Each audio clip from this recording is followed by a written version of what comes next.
E aí, moçada, tudo bem? Bora falar um pouquinho ainda sobre Herbert Martineau no Society na América?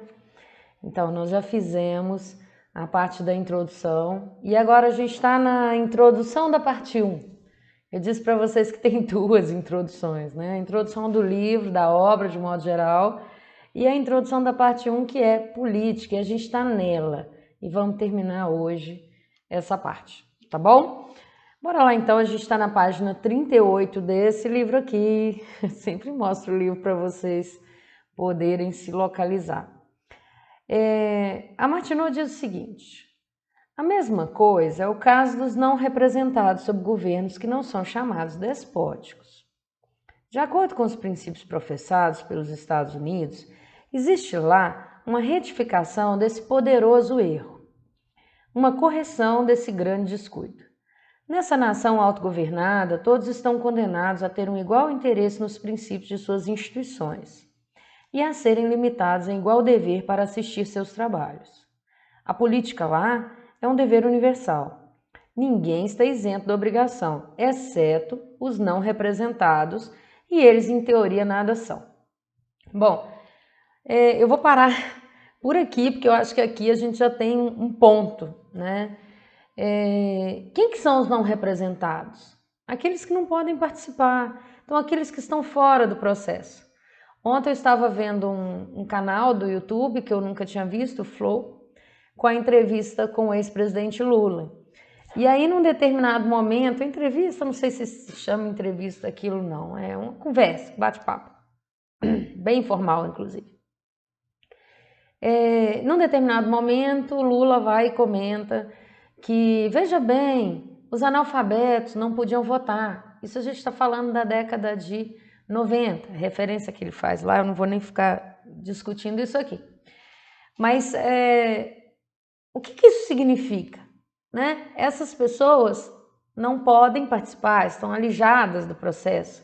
Então, ao estarem alijadas do processo, estão passando a responsabilidade daquele processo para outros, que é muito diferente da indiferença cívica que o Tocqueville vai tratar, por exemplo, lá da democracia na América.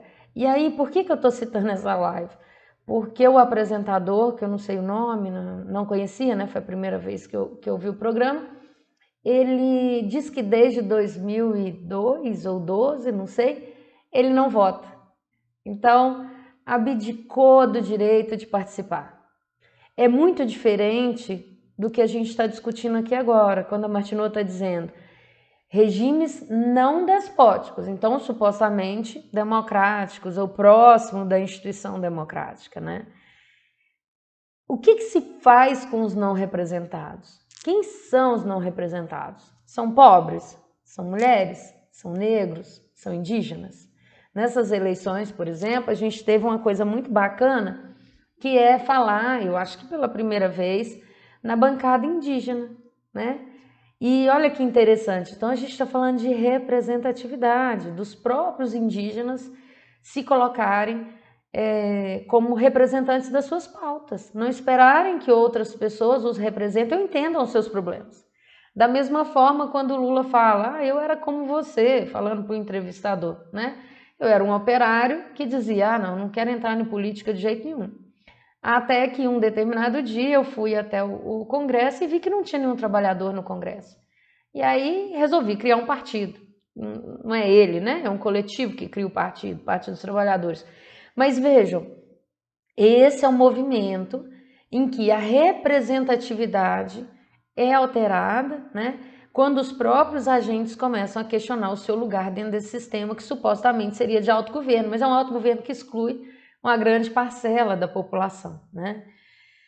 Vamos pensar nisso e vamos pensar também em que medida até hoje a gente tem essa não representação, porque Martineau está focando aqui especificamente nas mulheres, nos negros e nos indígenas, né? Ela vai falar sobre isso principalmente nos 2 últimos capítulos desse texto maravilhoso. Vamos continuar então. Ainda na página 38 ela fala, entretanto, várias podem ser as tribos de habitantes naqueles estados, qualquer que seja a parte do mundo que pode ter sido o seu nascimento ou de seus pais. Quão destroçada pode estar a sua língua, o quão nobre serviu suas ocupações, o quão exaltado ou desprezado seu estado, todos são declarados a serem vinculados juntos pela obrigação política igual, tão firmemente quanto sob qualquer outra lei de dever pessoal ou social. O presidente, o senador, o governador podem tomar para si mesmos alguma responsabilidade adicional, como a medicina e o direito a fazerem outros departamentos da administração. Mas eles estão precisamente sob a mesma obrigação política como o colono germano, cujo machado ecoa através da floresta solitária, e o plantador do sul, que se ocupou com suas hospitalidades, e o mercador da Nova Inglaterra, cujos pensamentos estão no mar, e o irlandês em sua cabana sobre a margem do canal, e o negro capinando algodão no campo quente ou se aquecendo em seu sabá na costa do Mississippi. O talento, o conhecimento, a riqueza podem colocar um homem acima dos seus companheiros, mas não aqui, ou seja, não na democracia, né? Não nos Estados Unidos, naquele período revolucionário, né? Democrático revolucionário. E vejam que o tempo todo, mesmo para os não representados, a política é um dever universal, né? A gente tem que ficar de olho nisso, dever universal, mas sem o consentimento, sem representação, isso faz sentido? É um questionamento que a Martineau vai trazer para a gente. E ela vai falar também sobre as mudanças geracionais e como é que isso afeta essa discussão, né? A Martineau vai sempre citar a maioria está no direito, entre aspas, porque ela ouvia isso demasiadamente, né? E o Tocqueville também vai falar isso. Então a gente tem dois relatos de época que citam como germe, centro, núcleo da democracia, a noção de que a maioria está no direito, a noção de que a maioria define, né? E o quão avassaladores pode ser. No caso da Martineau, a preocupação com os linchamentos, que é feito não pelo povo, mas por uma aristocracia despótica, né? Bom, ela vai questionar também, será que esse próprio princípio, a maioria está no direito, é cumprido, né? Porque ela diz, isso é mutável geracionalmente. Continuando então, o talento, o conhecimento, a riqueza podem colocar um homem acima de seus companheiros, mas não aqui. A fraqueza, a ignorância e a pobreza podem isentar um homem de suas obrigações, mas não disso, ou seja, do dever da política como universal.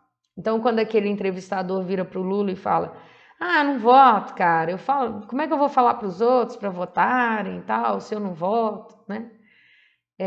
Será que ele cumpre o dever universal da política? A teoria do governo dos Estados Unidos agarrou e incorporou o princípio poderoso, a política sendo morais, que é um assunto do interesse universal e igualitário. Teremos que ver se esse princípio está completamente encenado. Implicado com isso está a teoria, que a maioria está no direito, tanto quanto para a escolha dos princípios que estão a governar casos particulares, quanto aos agentes que estão a trabalhá-los. Essa teoria, obviamente, assim como parece, conquanto que aplicada a assuntos de interesse universal e igualitário, não pode ser colocada de lado, sem derrubar tudo que esteja envolvido. Nós teremos que ver também se esse princípio é efetivamente realizado. Então, o que difere a filosofia da ciência da sociedade vai ser sempre a verificação de como a contingência dialoga com esse princípio que é universal. Implicado com isso, de novo, está o princípio de que é mutável, ou aliás, a forma elástica deve ser dada a toda instituição, entre aspas. A maioria está no direito. Então, ela está chamando esse trecho, essa frase, essa afirmação de princípio, né? Fecha aspas. Tal é a teoria. Poucos indivíduos dessa maioria podem agir por mais tempo do que 50 anos. Poucos por tanto tempo. Ninguém pode supor que esse sucessor pensará ou sentirá como se sente. Contudo, rigorosa pode ser a consideração de cada um para os princípios fundamentais que estão a regular sua cidadania. É absolutamente necessário assegurar a permanência para o reconhecimento desses princípios, que deveria haver liberdade para mudar a forma que os contém. Do contrário, numa variedade infinita de visões humanas e interesses, existe perigo de que os homens, sendo proibidos de produzir uma correspondência entre os princípios que eles reconhecem e as formas que desejam, devem, porque interditados a partir da mudança de fora, gradualmente alterar o espírito de seu governo. Em tal caso, homens gastariam algum tempo em descobrir que o justo corpo de sua Constituição se tornou usufruído, enquanto eles a supunham a sua inspiração. E ultrapassar os estragos que possam acontecer durante o período de sua posse, o trabalho de exorcismo será difícil e perigoso. Bom, aqui a gente encerra na página 39 o vídeo 6. Eu acho que tem muita coisa aí extremamente importante que a gente pode usar a semana, né? Eu sei que eu não gravei na semana passada, é sempre muito difícil manter esse ritmo de gravações por todas as atividades, né? Que eu coleciono ou tento dar conta, mas as gravações, elas também precisam acontecer quando eu estou um pouco disposta a falar sobre o texto, e nem sempre isso fica muito claro, sabe? Ler o texto da Martineau é muito prazeroso, pelo menos para mim, eu acho fundamental, eu aprendo a escrever com ela, e eu acho que ela constrói muito bem seus argumentos, acho que ela expressa muito bem, ela dá uma aula de metodologia e de teoria pra gente o tempo todo. Eu me sinto assim com relação à obra dela, mas eu sou suspeita para falar a respeito, né? E aí nessas migalhas, nesses fragmentos da obra, a gente consegue ir debatendo algumas questões. E essa é a proposta aqui também de apresentar vídeos curtos, né? Às vezes não ficam tão curtos assim, que vocês me perdoem por isso, mas o texto pede uma reflexão a mais, mas que a gente possa ir evoluindo, né? E que possa, de certo modo, ir alcançando uma certa maturidade com relação ao texto. Acho que é muito importante isso. Como o texto aparece para a gente, como a gente se apropria desse texto, né? O que ele quer nos dizer? Como é que a gente pode pensar as considerações que a autora traz? Será que ele dialoga com o que a gente vive hoje, né? Será que é possível a gente pensar nesse a maioria está no direito? A todo custo, de qualquer forma, né? Essa maioria que é mutável. Nós estamos aí às vésperas das eleições, faltam 12 dias? Não, 19, faltam 11 dias, né? Para as eleições de segundo turno. O que vocês acham disso? Como é que vocês pensam isso? Como é que essa introdução que a gente acabou de ler aqui do texto Sociedade na América, o volume 1 da Martineau, essa belezura aqui, tá dialogando com vocês na escolha dos seus candidatos e nas considerações sobre os argumentos que estão sendo levantados como bandeiras, se é que, né, nem sempre tem argumento, né? Existem determinadas práticas políticas que não estão assentadas em argumentos, que não buscam a racionalidade, que não deixam espaço para refutação.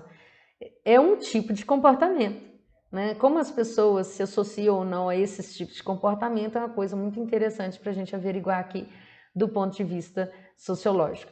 Bom, gente, é isso. Vamos terminar esse vídeo por agora e a gente volta falando sobre partidos no próximo vídeo, ou nessa semana ou na seguinte. Agradeço vocês por estarem me acompanhando aqui.